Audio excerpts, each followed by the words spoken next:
میں اپنے علماء سے کہنا چاہتا ہوں اپنے فرقوں کا خوف چھوڑ دو، باہر نکلے اور ببانگ دہل امام علی علیہ السلام کی ولایت کا اقرار کیجئے، کیونکہ رسول اللہ نے صحابہ سے ولایت کا اقرار لیا ہے۔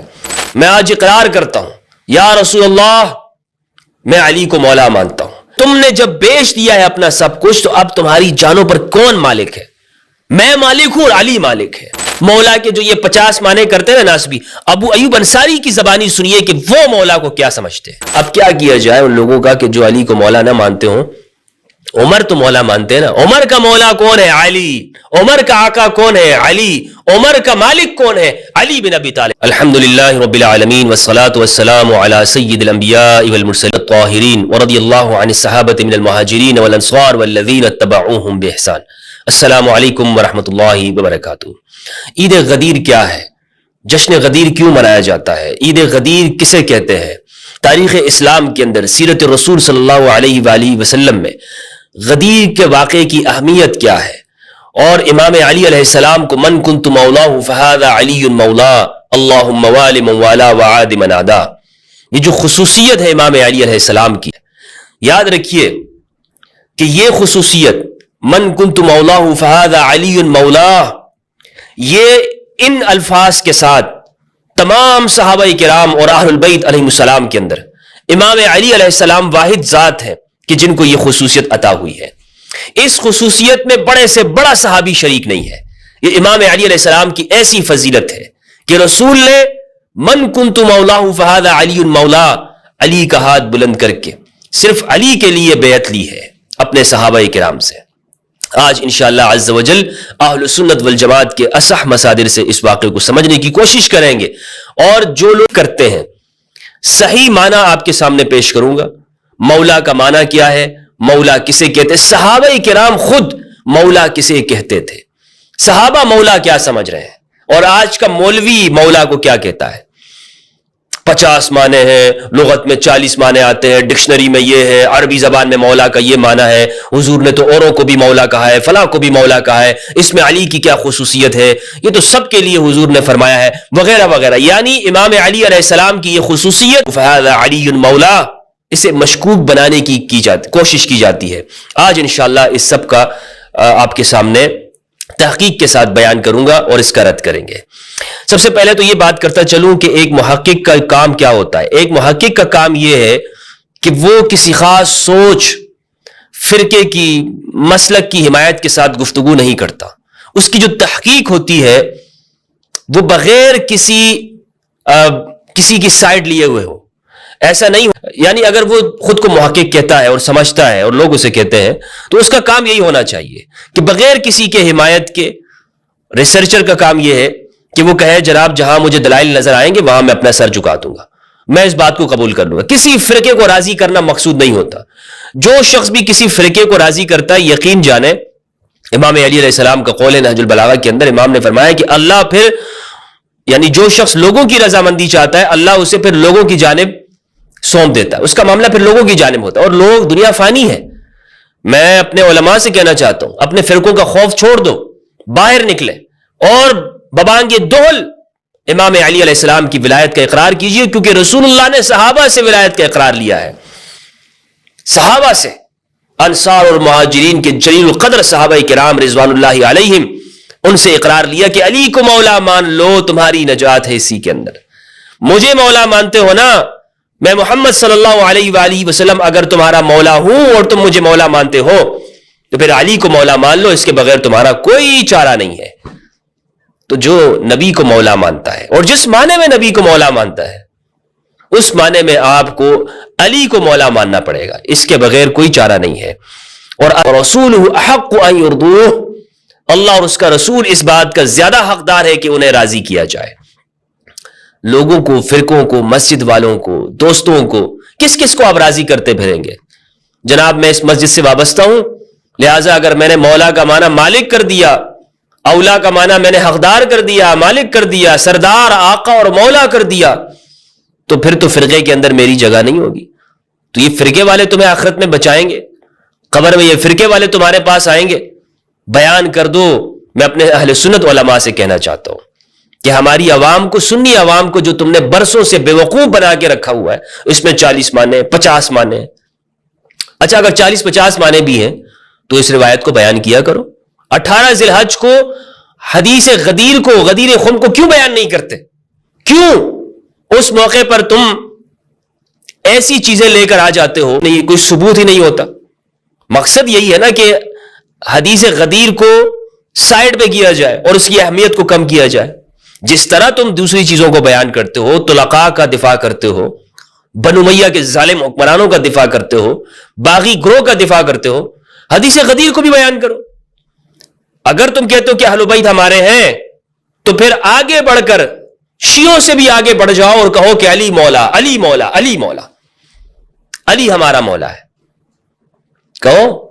کیوں نہیں کہتے؟ اس لیے کہ تمہیں پتا ہے کہ تمہارے بچوں کو جب یہ سبق آ جائے گا علی مولا، علی مولا، تو پھر وہ ماننے تک خود پہنچ جائیں گے. اس لیے یہیں سے کاٹ دیتے ہیں. تو بہرحال موضوع کی جانب آتا ہوں. یہ گفتگو تھوڑی طویل ہو جائے گی اور میں چاہتا ہوں کہ تفصیل کے ساتھ اس موضوع کے اوپر بات کروں تاکہ عید غدیر 2024 کے اندر جن کو یہ سعادت مل رہی ہے والجماعت کی کتابوں سے اس حدیث کو سن سکے اور دوسروں تک پہنچا سکے. یہ میرا اور آپ کا فرض ہے کہ ہم اس بیعت کا اقرار کریں. میں آج اقرار کرتا ہوں، یا رسول اللہ میں علی کو مولا مانتا ہوں، یا رسول اللہ میں آپ کو مولا مانتا ہوں، یا رسول اللہ کیوں نہیں کیوں نہیں کیوں نہیں، آپ میری جان کے مالک ہیں، مجھ سے زیادہ حق رکھتے ہیں. جس طرح آپ نے صحابہ کرام سے اس کا عہد لیا، الست اولا بالمؤمنین من انفسہم، میرے صحابہ یہ بتاؤ کیا میں محمد صلی اللہ علیہ وآلہ وسلم تمہاری جانوں کا مالک نہیں ہوں؟ تو صحابہ نے اقرار کیا، یا رسول اللہ اسی طرح میں بھی اقرار کرتا ہوں. اگر ہم وہاں ہوتے تو ہم سب کو اقرار کرنا فرض تھا یا نہیں تھا؟ ہم سب پہ یہ فرض تھا کہ ہم وہاں پہ اقرار کرتے، یا رسول اللہ کیوں نہیں، آپ ہماری جانوں کے مالک ہیں. جب آپ مالک ہیں، مولا ہیں ہمارے، تو علی بھی مولا ہے، علی بھی ہمارا آقا ہے، علی بھی ہمارا سردار ہے. یہ ہم سب کے اوپر اس بیعت کا اقرار کرنا فرض ہے. اور یہی عید غدیر ہے، یعنی خوشی کا دن. علی کی خوشی میں شریک ہونا ہے بھائی. کیا ہم علی کی خوشی میں شریک نہ ہو؟ ہم اپنے دوستوں کی خوشیوں میں شریک ہوتے ہیں، سیلیبریٹ کرتے ہیں اسے دنیا کی عارضی خوشیوں کے اندر. یہ تو دائمی خوشی ہے، یہ تو قبر تک، آخرت تک ساتھ دینے والی ہے. علی کی ولایت کے اعلان کی خوشی کہ آج محمد ابن عبداللہ صلی اللہ علیہ وآلہ وسلم نے اپنے بھائی علی بن ابی طالب علیہ السلام ان کی ولایت کا اقرار کیا. من کنت مولاہ فہذا علی مولا، اللہم والی من والا وعاد من عادا. خوشی سے اس کو بیان کریں، جھوم کر بیان کریں، دلوں کی تر و تازگی ہو آپ کے دلوں کے اندر، چہروں پر حشاش بشاش ہو کر اس خوشی کا اقرار کریں، اس بیعت کا اقرار کریں. اور صحابہ نے، جلیل القدر صحابہ نے اقرار کیا، علی کو امام مان لیا. علی کو امام مان لو. یہ واقعہ شیعہ کتابوں سے میں آپ کے سامنے پیش نہیں کر رہا ہوں، حالانکہ شیعہ کتابوں کے اندر بھی یہ واقعہ موجود ہے اور انہوں نے اس پر بڑی کتابیں بھی لکھی ہیں. امینی صاحب کی غدیر کتاب ہے 10 جلدوں کے اندر. لیکن جس کثرت کے ساتھ یہ سنی کتابوں کے اندر موجود ہے یہ اور کسی جگہ پر نہیں ہے، انتہائی کثرت کے ساتھ. اور 200 صحابہ کرام انہوں نے اس روایت کو نقل کیا ہے حدیث غدیر کو. 50 صحابہ کرام کے نام تو خود میں نے جمع کیا، میں آپ کے سامنے پیش کروں گا انشاءاللہ. جلیل القدر صحابہ کرام، سنی شیعہ دونوں کتابوں کے اندر یہ حدیث موجود ہے.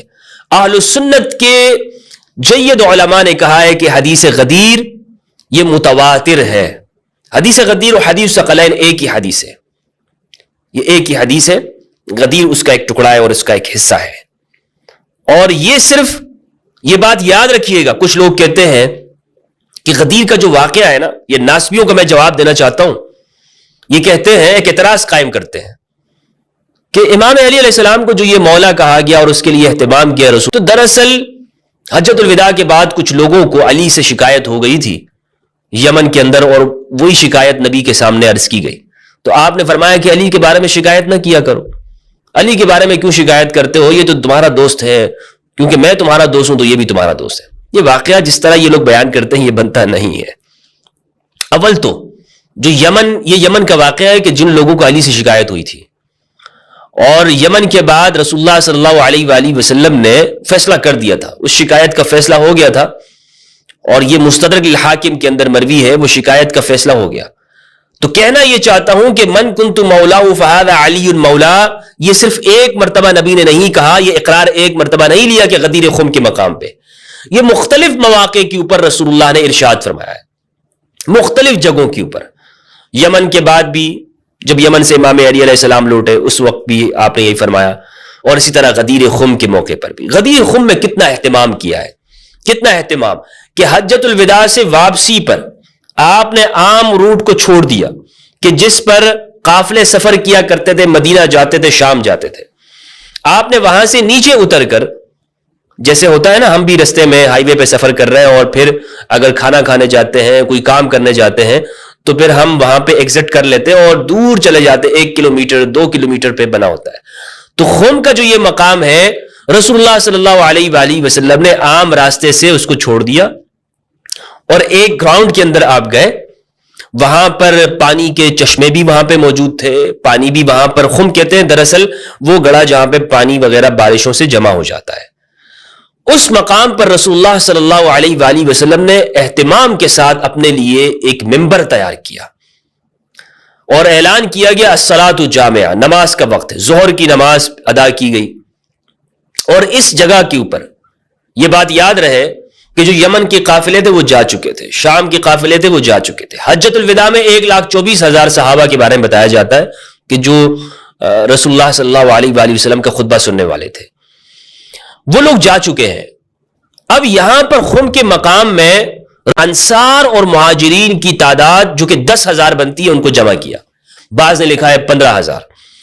ان لوگوں کو جو کہ اہل الحل والعقد، وہ صحابہ ہیں کہ جنہیں قرآن نے انصار اور مہاجرین کہا ہے، ان کو سب کو جمع کیا، آ جاؤ، کیونکہ قرآن مجید ان کی اہمیت کو بیان کرتا ہے اور آگے آنے والے واقعات کے اندر انہی کی اہمیت ہے. یہ رسول اللہ صلی اللہ علیہ وآلہ وسلم کے ابتدائی زمانے کے ساتھی ہیں، مدینہ میں مدد کرنے والے ہیں، تو ان کی اہمیت ہے. قرآن مجید سورۃ توبہ کے اندر سورۃ نمبر 9 آیت نمبر 100 میں، آیت نمبر 100 میں اللہ رب العزت نے ارشاد فرمایا اعوذ باللہ من الشیطان الرجیم بسم اللہ الرحمن الرحیم والسابقون الاولون من المہاجرین والانصار والذین اتبعوہم باحسان. پہلوں میں پہل کرنے والے، سبقت لے جانے والے اہل البیت علیہم السلام کہ جو دعوت ذو العشیرہ کے اندر بھی موجود ہے. والسابقون الاولون من المہاجرین والانصار والذین اتبعوہم باحسان، جو بعد میں آئے اور انہوں نے ان کی پیروی کی، لیکن شرط ہے احسان کی پیروی. ایسے نہیں کہ جو ان کی پیروی کرتا اور اس کی زندگی میں ظلم پایا جائے. طلقاء اس میں مراد نہیں ہے، طلقاء بعد میں جو بھی آئے لیکن احسان اس کی زندگی میں ہونا چاہیے، ظلم نہیں ہونا چاہیے، باغی نہیں ہونا چاہیے.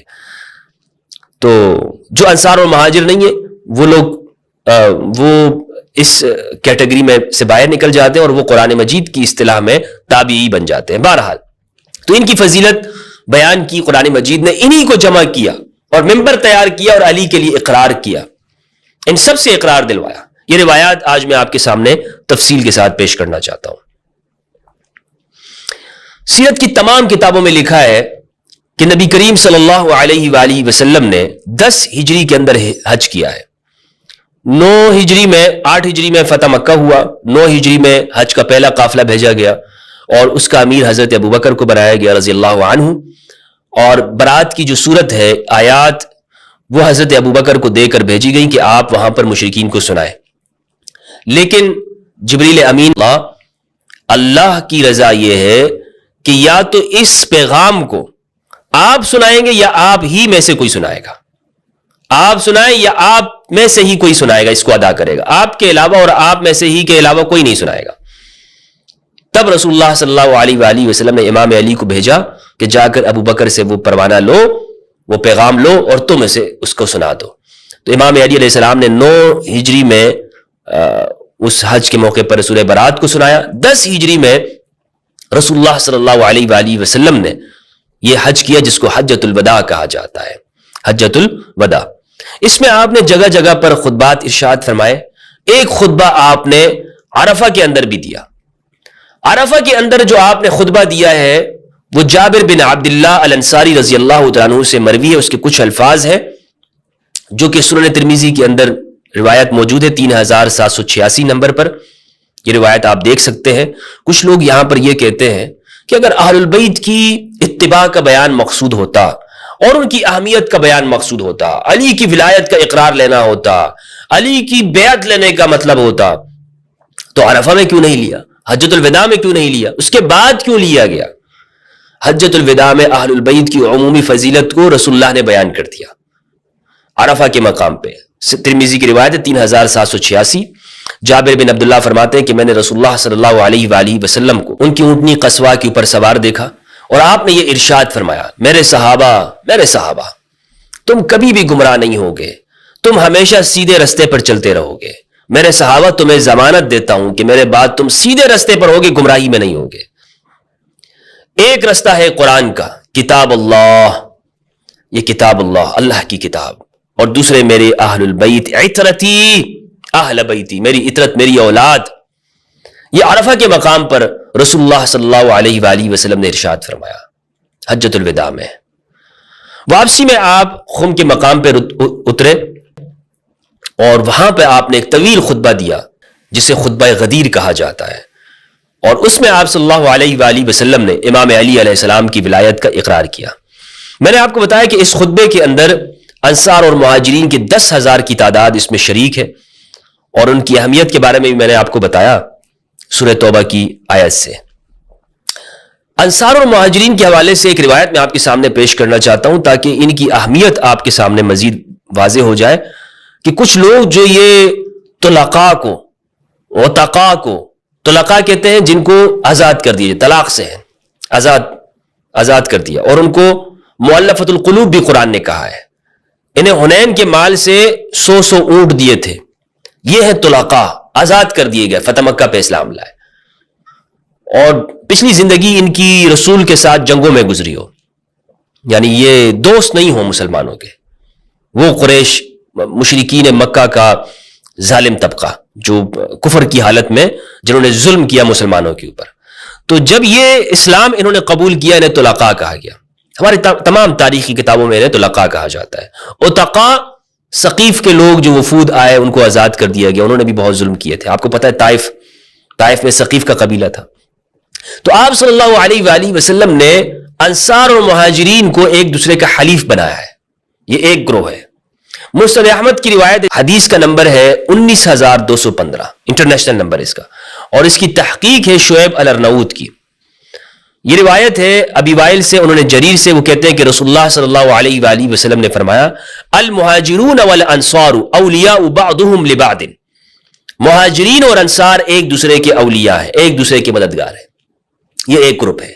والطلقاء من قریش, قریش کے طلقاء, قریش کے آزاد کردہ لوگ, والعتقاء من ثقیف, اور ثقیف کے آزاد کردہ, بعضهم اولیاء بعض الى یوم القیامہ, یہ قیامت تک ایک دوسرے کے ساتھی اور دوست ہیں. یہ قیامت تک کیا ہے, یہ گروپ الگ ہے. تو صحابہ کا جو گروپ ہے وہ الگ ہے, عتقاء اور طلقاء کا گروپ الگ ہے. یہ فرق ہے بنیادی طور پر صحابہ کرام میں.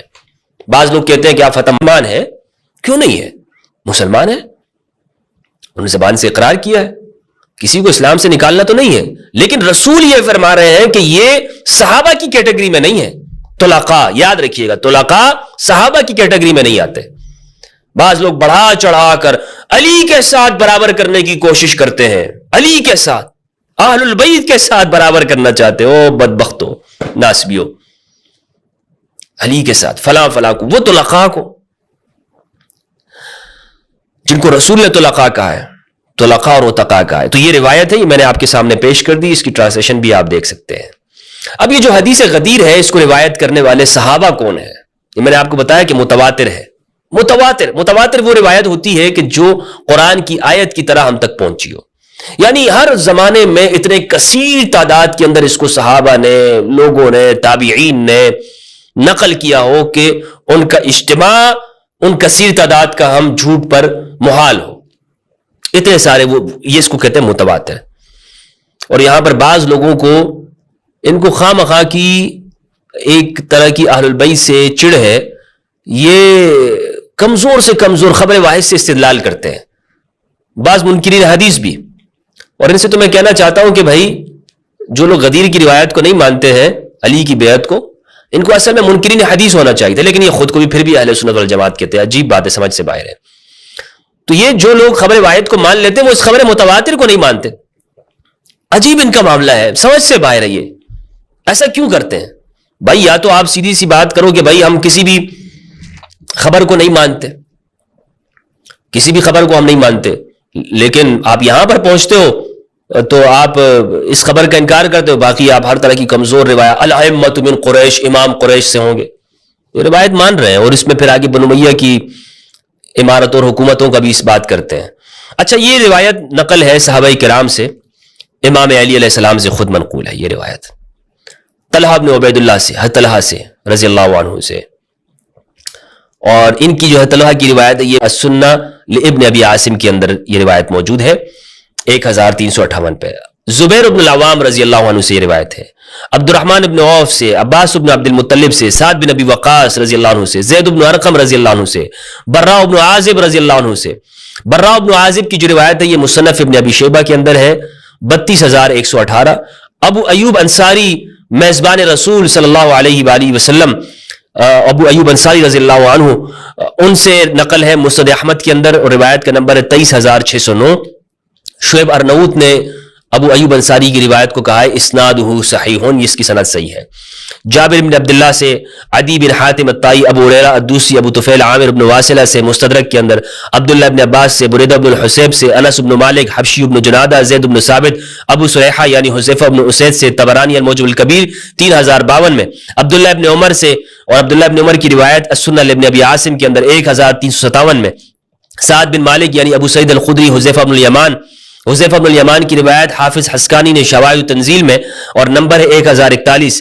مالک بن الحویرث سے، معجم الکبیر الطبرانی میں 646 نمبر کی روایت. جندہ بن عمرو بن المازی الانصاری، مازن الانصاری، ابن الاسیر نے الاستغابہ میں، جریر بن عبداللہ البجلی سے، طبرانی المعجم الکبیر نے 2505 میں، حضرت عمر بن الخطاب سے تاریخ دمشق جلد 42 میں، عبداللہ ابن ابی اوفا حاکم الاسقانی نے، عبداللہ ابن ابی اوفا نے، اسی طرح بریدہ اسلمی نے، اور ان کی روایت نقل کی ہے صحیح ابن حبان نے جلد 15 صفحہ 375 میں. اسد بن زرارہ، یعلا بن مرہ، عامر بن لیلہ بن دمرہ، عمار بن یاسر، ابو قدامہ الانصاری، عبداللہ ابن مسعود، جلیل القدر صحابہ، بہت نام ہے. یہاں پر ایک لسٹ ہے، طویل لسٹ موجود ہے، ان سب نے یہ روایت نقل کی ہے. غدیر خم والی روایت، حدیث الثقلین کی روایت. اب میں آپ کے سامنے ایک ایک روایت پیش کرتا ہوں، تمام روایت تو پیش نہیں کر سکتا، جو اہم بنیادی روایات ہیں وہ میں آپ کے سامنے لاتا ہوں. سعد بن ابی وقاص کی روایت ہے سنن ابن ماجہ کے اندر، حدیث نمبر 121، البانی نے بھی اس کو صحیح کہا ہے.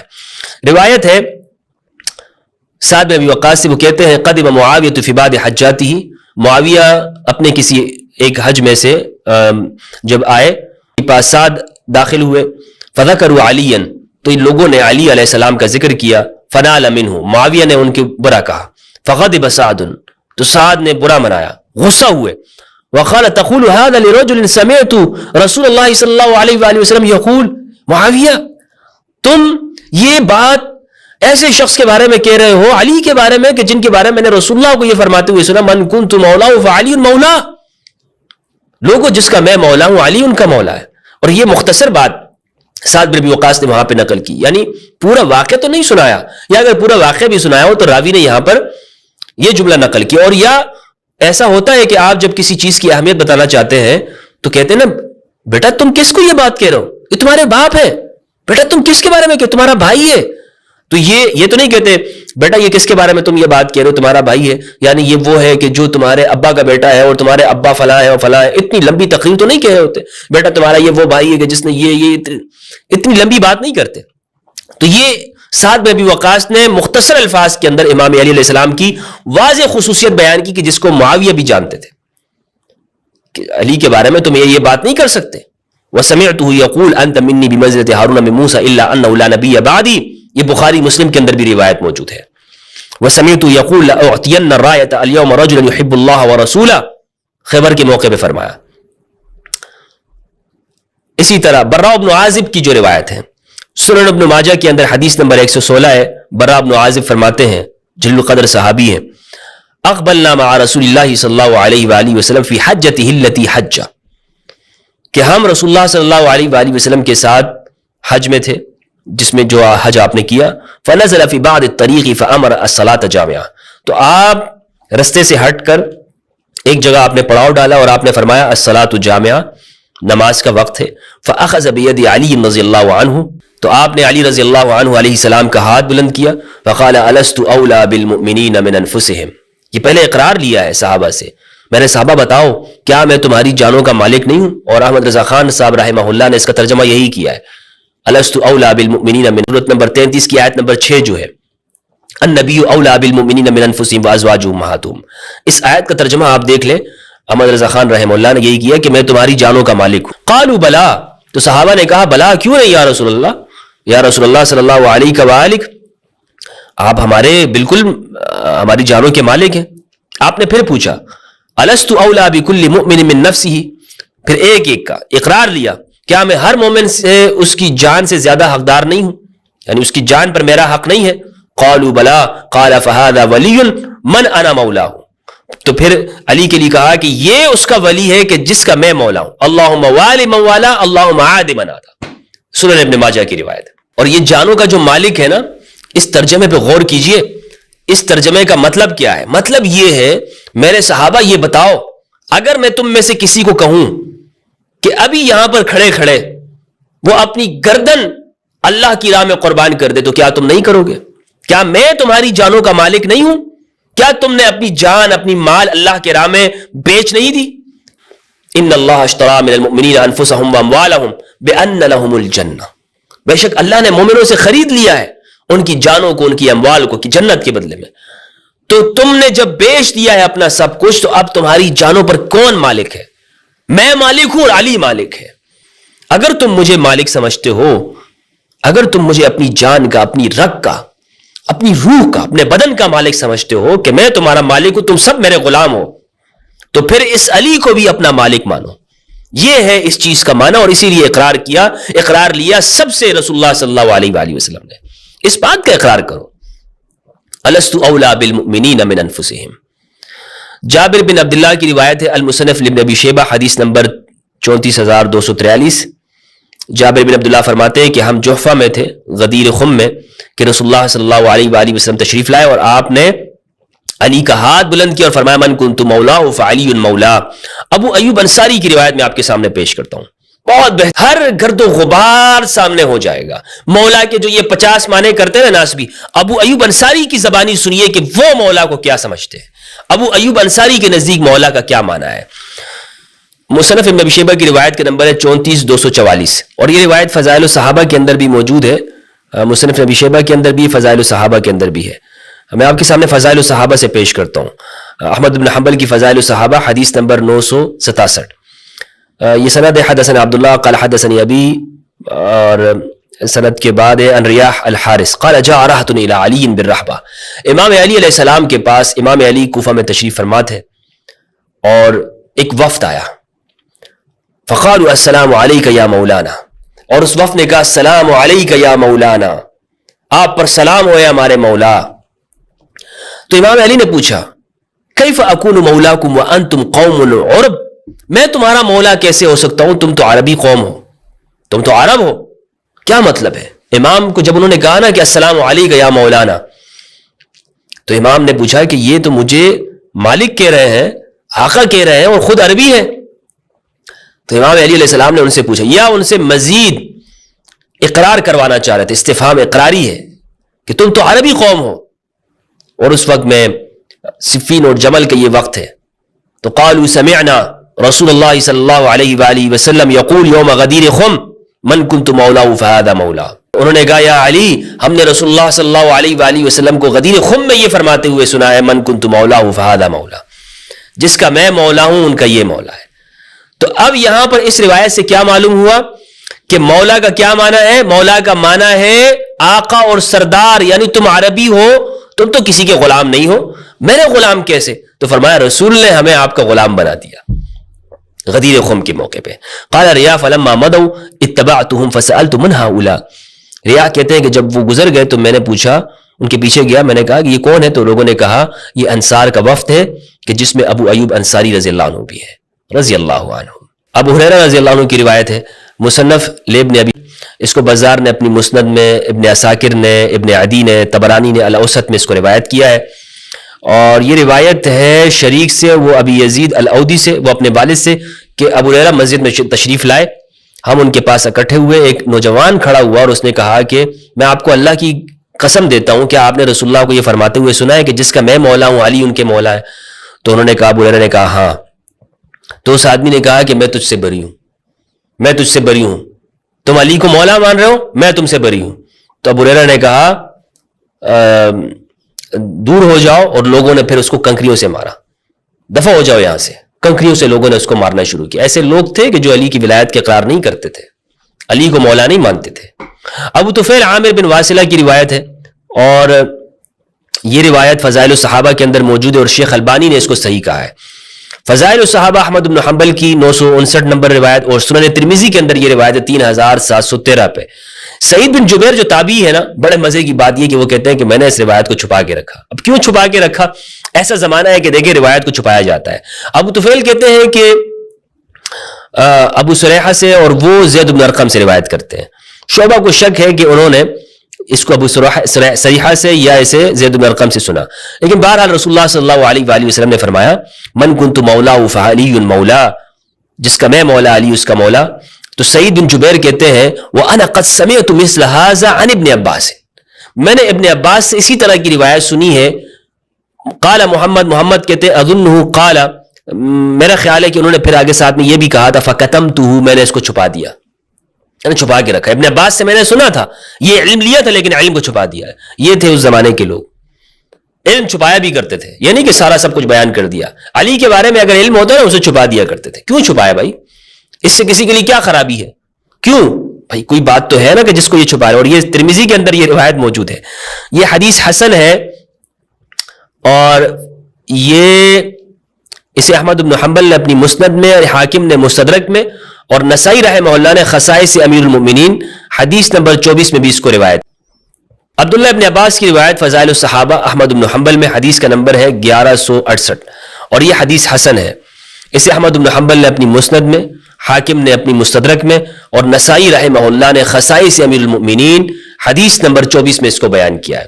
عبداللہ ابن عباس کی ایک طویل روایت ہے، اس روایت کے اندر یہ موجود ہے ایکم یوالینی فی الدنیا والآخرہ فابوا، سب نے انکار کیا، تم دنیا اور آخرت میں کون میرا ساتھی بنتا ہے؟ تو یہ اس روایت کے آگے الفاظ ہیں، رسول اللہ صلی اللہ علیہ وآلہ وسلم نے فرمایا انت ولی کل مؤمن بعدی ومؤمنۃ، اے علی تو میرے بعد ہر مومن اور ہر مومنہ کا ولی ہے۔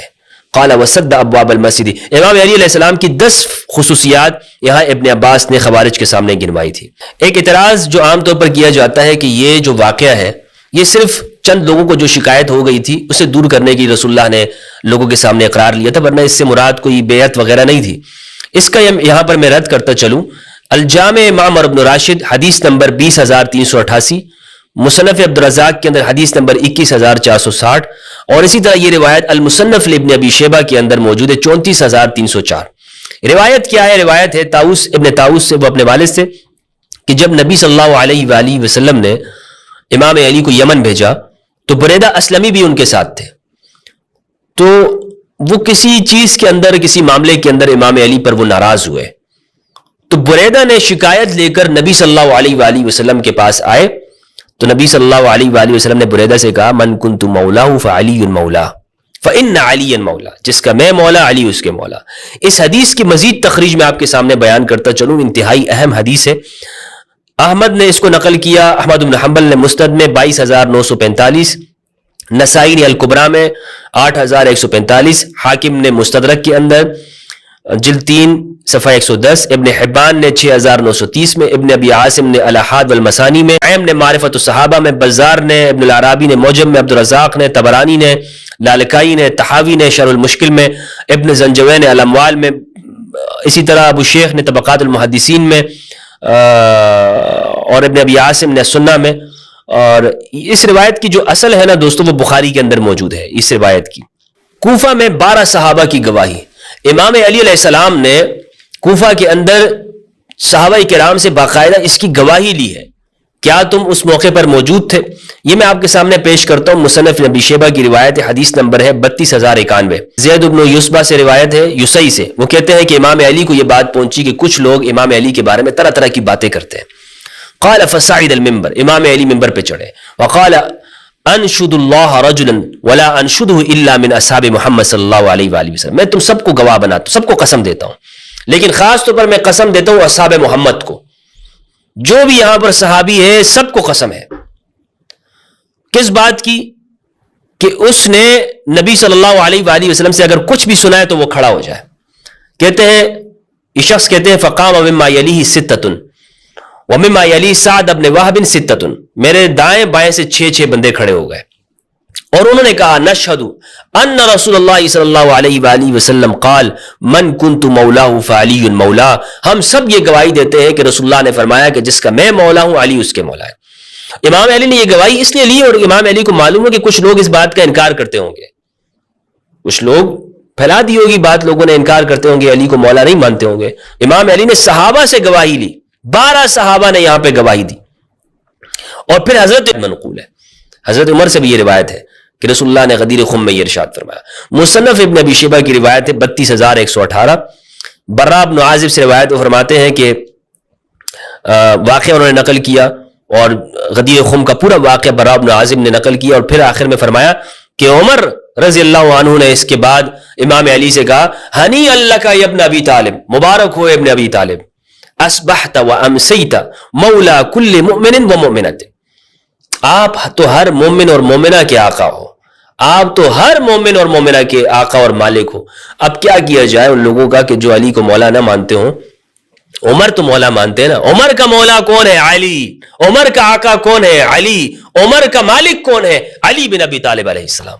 علی کا مالک کوئی نہیں ہے، علی کا آقا صرف رسول ہے، اور رسول جس کا بھی آقا ہے، جس کے بھی مولا ہے، امام علی اس کے مولا اور آقا ہے۔ یہ روایت میں نے آپ کے سامنے پیش کی۔ مولا کا معنی میں نے آپ کو بتایا کہ بہت سارے لوگ یہاں پر اپنی طرف سے بیان کرتے ہیں اس کا یہ معنی وغیرہ، اور اس کا جو حقیقی معنی ہے وہ ہے مالک کا، آقا کا، یہ اس کا معنی ہے۔ بہت اور بھی معنی آتے ہیں، ایسا نہیں کہ اس کے معنی اور نہیں آتے، اس کا معنی حتیٰ کہ غلام بھی آتا ہے، اس کا معنی دوست بھی آتا ہے، لیکن یہاں پر کیا معنی ہے؟ بھائی میں نے کئی لوگوں سے سوال کیا کہ آپ من کنت مولا ہو فہذا علی مولا، آپ رسول کو کس معنی میں مولا مانتے ہیں؟ تو وہ دوست بولتے ہوئے نا ان کی زبان لڑکھڑا جاتی ہے، کیونکہ ان کو پتا ہے اگر دوست بولے گا دوست سے تو اختلاف بھی ہوتا ہے، دوست کو بندہ گپ شپ میں کیسے کیا بول دیتا ہے۔ نبی صلی اللہ علیہ وآلہ وسلم ہماری جانوں کے مالک ہیں، قرآن نے کہا نبی اولا من انفسہم، النبی اولا بالمؤمنین من انفسہم، قرآن نے کہا ہوا یہ، تو اس معنی میں دوست ہم نہیں کہہ سکتے، یعنی رسول اللہ صلی اللہ علیہ وآلہ وسلم آقا اور مولا ہے۔ امام شافعی رحمہ اللہ نے تفسیر الامام شافعی جلد 3 صفحہ 1257 میں سورہ محمد کی آیت کی تفسیر، آیت نمبر 11 کی الذین آمنوا وان الکافرین لا مولا لهم، کہ اللہ ایمان والوں کا مولا ہے، کافروں کا کوئی مولا نہیں ہے۔ اس آیت کی تفسیر میں وہ لکھتے ہیں، اور اس کی تحقیق جو کی ہے وہ احمد بن مصطفیٰ الفران نے کی ہے، اور انہوں نے حاشیے میں لکھا ہے کہ یہ روایت متواتر ہے۔ کیا لکھتے ہیں وہ کہتے ہیں سمعت شافعی یقول فی معنی قول النبی صلی اللہ علیہ وآلہ وسلم لعلی بن ابی طالب۔ ان سے سوال کیا گیا، ربیع بن سلیمان نے امام شافعی سے سوال کیا کہ یہاں پر جو علی کو رسول اللہ نے مولا کہا ہے اس کا کیا معنی ہے؟ تو انہوں نے کہا یعنی بذالک ولاء الاسلام، یہ اسلام کا ولا ہے، یعنی یہ اسلام کے اوپر ان کو مولا کہا گیا ہے، یعنی اسلام کے اندر وہ تمہارے آقا ہیں، تمہارا اسلام اس وقت تک معتبر ہے کہ علی کو مولا مان لو، یہ ولاء الاسلام ہے، اسلام کی دوستی ہے، اسلام کی حاکمیت ہے، اسلام کی قبولیت ہے، یہ امام علی علیہ السلام کے لیے جو رسول اللہ صلی اللہ علیہ وآلہ وسلم نے فرمایا۔ مجاز القرآن میں ابو عبیدہ معمر بن المثنى التیمی البصری المتوفى 209 ہجری، انہوں نے وَلِكُلٍّ جَعَلْنَا مَوَالِيَ اس کا معنی بیان کرتے ہوئے لکھتے ہیں ای اولیاء ورثتی، یعنی یہ وارثین مراد ہے، المولا ابن العم والمولا الحلیف العقید والمنعم علی والمولا الاسفل مولا الولی اللہم من کنت مولا، یعنی یہ معنی اس کے مراد ہے یہاں پر کہ ابن العم چچا کا بیٹا، والمولا الحلیف یہ وہ جو حلیف ہے، علی ہے اصل مددگار، ساتھی، دوست، یہ معنی ہے۔ اور قرآن مجید کی جو یہ آیت ہے النبی اولا بالمؤمنین من انفسہم وازواجہ امہاتہم، اس آیت سے بالکل یہ واضح ہو جاتا ہے کہ اولا کا معنی، مولا وہی ہے کہ جو اولا کا معنی ہے، اسی سے ہے۔ اولا کا معنی تو آپ مالک کرتے ہو، یہاں مولا کے اوپر آگر آپ اس کا معنی دوست کر جاتے ہو، سمجھ میں نہیں آتا ہے مجھے۔ تو آج کی اس ویڈیو میں ہم نے حدیث غدیر کا جائزہ لیا اہل سنت والجماعت کی کتابوں سے، اور اس سے یہ معلوم ہوا کہ عید غدیر بالکل منانا چاہیے، اور یہ امام علی علیہ السلام کی ولایت کا اقرار ہے، جو کہ ہر مومن کے لیے فرض ہے کہ وہ علی کی ولایت کا اقرار کرے۔ اللہ سبحانہ و تعالیٰ سے دعا ہے کہ پروردگار ہم سب کو قرآن مجید میں تدبر کرنے اور اہل بیت کی معرفت عطا فرمائے۔ والسلام علیکم ورحمۃ اللہ وبرکاتہ۔ اللہم صلی علی محمد و آل محمد۔